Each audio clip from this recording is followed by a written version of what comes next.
शंकराचार्यांचा एक गुरु अष्टक आहे. शंकराचार्यांनी फार छान सांगितलेलं आहे मनाच्या बाबतीमध्ये. मन भगवंताच्या चरणावर वहा असं म्हटलेलं नाहीत शंकराचार्य.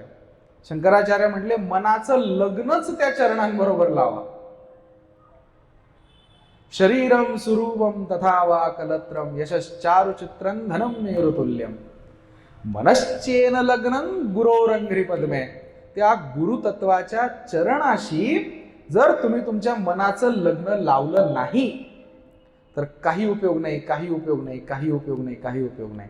ततक्केन ततक्केन ततक्केन ततक्केन शंकराचार्य म्हटलेलं गुरु अष्टकामध्ये. लग्न लावायला सांगितलेलं आहे मनाचं चरणांशी. आणि दत्तात्रेयांच्या चरणांशी जे 4 श्वान आहेत ते मन, बुद्धी, चित्त आणि अहंकाराचे आहेत. या 4ही गोष्टींचं लग्न दत्तात्रेयांच्या चरणांशी लागलंच गेलं पाहिजे.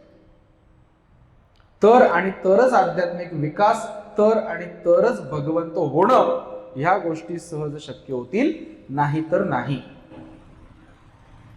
मनश्चेन लग्नं गुरोरंघ्री पद्मे. तिथेच नेऊन ठेवायचंय त्या चारही तत्वांना. अंतःकरण म्हणजे आतली इंद्रिय, बाहेरची इंद्रिय नाही, आतली इंद्रिय आहे ती मन, बुद्धी, चित्त आणि अहंकार.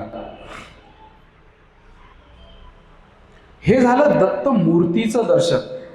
हे दत्त मूर्तीचं दर्शन घेताना अजून एक बारीक गोष्ट आपण सगळ्यांनी लक्षात ठेवायची आहे, सगळ्या दत्त सांप्रदायिक भक्तांनी, की दत्तांच्या मूर्तीचं दर्शन घेताना कधीही वरून खाली घेऊ नका.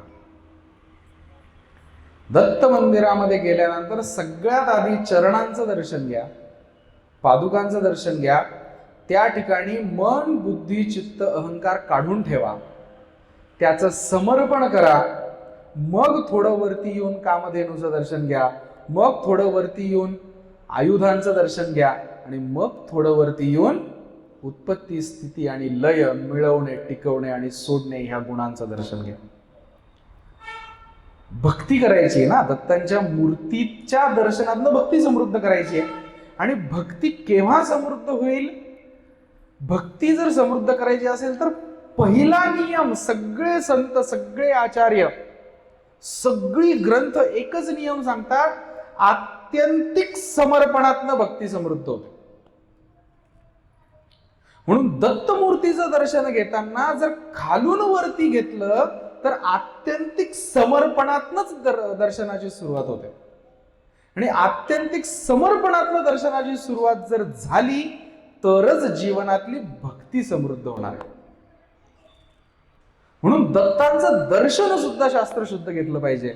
दत्तांचं दर्शन सुद्धा भक्ती समृद्ध करणारं झालं पाहिजे. दत्तांच्या मूर्तीचं दर्शन झाल्यानंतर आपण पाहिलं होतं दत्तांच्या चरित्राचं पण दर्शन घेतलं पाहिजे.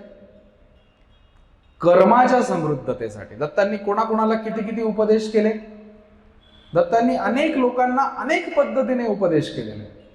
दत्त जन्माच्या कथा किती आहेत? दत्त जन्माच्या कथा सुद्धा कूर्म पुराण, वायू पुराण, भागवत पुराण, मार्कंडेय पुराण, प्रत्येक पुराणामध्ये थोड्या थोड्या फरकाने वेगवेगळ्या कथा दत्त जन्माच्या आलेल्या आहेत. कोणती खरी कोणती खोटी मानायची?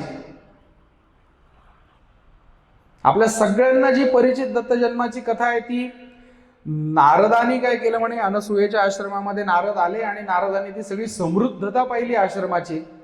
समृद्धता म्हणजे वृत्तींच्या बाबतीतली बरं का. तिथे धनधान्य होतं, खूप गायी होत्या, रथ उभे होते, हत्ती उभे होते, ही समृद्धता नाही. सात्विकतेची समृद्धता नारदानी पाहिली. आणि नारद तिथून जसे निघाले तसे ह्या 3 बायकांकडे गेले, उमा, रमा आणि सावित्री. शंकराची बायको, विष्णूची बायको आणि ब्रह्मदेवाची बायको. आणि तिघींचे पण कान भरले. सांगितलं की आता तुमचं काही खरं नाही, तुमची जागा घेणारी अनसूया आता पृथ्वीवर आहे. आता तुम्ही तुमचं श्रेष्ठत्व कोणी मान्य करणार नाही तुमचं. तिघींना असं खालीवर व्हायला लागलं की अरे असं आपली जागा घेणारी अनसूया आहे म्हणजे काय, याचा काहीतरी बंदोबस्त केला पाहिजे. म्हणून सगळ्या बायकांकडे जे आपलं एक हक्काचं असं एक स्थान असतं, तीनही बायकांनी आपल्या नवऱ्यांना कामाला लावलं आणि सांगितलं की जा तिच्या सतीत्वाचं हरण करून घेऊन या, आम्हाला बाकीचं काही माहिती नाही, आमची जागा ती घेते याचा अर्थ काय? म्हणून ते तीनही देव अनसूयेकडे आले आणि मग त्यांनी ती नग्न होऊन भिक्षा मागितली. तिने ती नग्न होऊन भिक्षा दिली. मग हे तीन देव बालक झाले, मग दत्तांचा जन्म झाला. ह्या कथा आपण ऐकतो, पण ह्या कथेच्या पाठीमागे अर्थ काय, घ्यायचं काय याच्यातून? एकच गोष्ट घ्यायची की ब्रह्मा, विष्णू आणि महेश ह्या तीनही देवांना आई नव्हती, आणि देवांची आई होण्याचं सामर्थ्य जर कोणामध्ये असेल तर ते फक्त आणि फक्त अनसूयेमध्येच होतं, दुसरं कोणामध्येही नव्हतं. म्हणून मातृत्वाची जी एक पोकळी आहे ती भरून काढण्याचा प्रयत्न देवांनी केला आणि अनसूयेच्या पोटी जन्माला आले. बाकी गोष्ट कोणती खोटी समजा आणि कोणती खरी समजा त्याच्याने काही फरक पडत नाही. त्याच्यातला अर्थ चित्तामध्ये धारण झाला पाहिजे, त्याच्यातून अनसूयेची महत्ता चित्तामध्ये धारण झाली पाहिजे. ती महत्ता जर चित्तामध्ये धारण होत नसेल तर कुठल्याही गोष्टीचा कितीही किस काढा तुम्ही, उपयोग होणार नाही. चरित्रामधून कर्माची समृद्धता मिळते. यदुराजाला केलेला उपदेश आहे दत्तांनी, 24 गुरु सांगितलेले आहेत. आयु राजाला केलेला उपदेश आहे, अलर्काला केलेला उपदेश आहे. अलर्काला तर पूर्ण योगशास्त्र सांगितलेलं आहे दत्तात्रेयांनी, अष्टांग योग सांगितलेला आहे दत्तात्रेयांनी अलर्काला, अष्टांग योग जो पातंजल योग दर्शनामध्ये आपण ऐकतो. आणि दत्तात्रेयांनी नियम जो एक वेगळेपण दत्तात्रेयांचं सांगतो, दत्तात्रेयांच्या योग दर्शनामधलं वेगळेपण की जे कुठेही तुम्हाला मिळणार नाही. योगशास्त्राच्या अष्टांग योगामधला जो नियम आहे, आपण म्हणतो ना यम नियम, आसन प्राणायाम प्रत्याहार धारणा ध्यान समाधी, याच्यामध्ये नियम जे अनेक ग्रंथांनी सांगितले, दत्तांनी त्याच्यामध्ये एक वेगळा नियम सांगितला. तो कुठेच तुम्हाला वाचायला मिळणार नाही. तो नियम म्हणजे गुरु शुश्रूषा, गुरु सेवा. तसा योग हा विषय एकांतात करायचा असतो असं म्हणतात, पण दत्तात्रेयांच्याच संदर्भाने एक शांडिल्योपनिषद आलेला आहे. त्या शांडिल्योपनिषदामध्ये हे म्हणतात की तुमचा योगमठ मोठ्या नगराच्या मधोमध असावा, गावाच्या मध्यभागी राहून तुम्ही तुमची योग साधना करा. एक वेगळेपण दत्तांच्या तत्वज्ञानामध्ये आहे.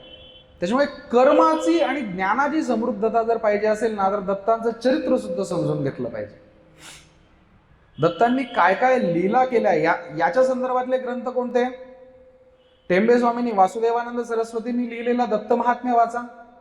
त्यांनीच लिहिलेला दत्तात्रेय षोडशावतार नावाचा सुद्धा एक छान ग्रंथ आहे, तो पण ग्रंथ वाचा. दत्तांनी ज्या लीला केलेल्या आहेत त्या 16 वेगवेगळ्या प्रकारचे दत्तांचे अवतार त्यांनी सांगितलेले आहेत. हे जर आपण असं समजून घेतलं तर दत्तांची मूर्ती माझ्यामधली भक्ती समृद्ध करेल, दत्तांचं चरित्र माझ्यामधलं कर्म समृद्ध करेल, आणि दत्तांची शिकवण माझ्यामधलं ज्ञान समृद्ध करेल.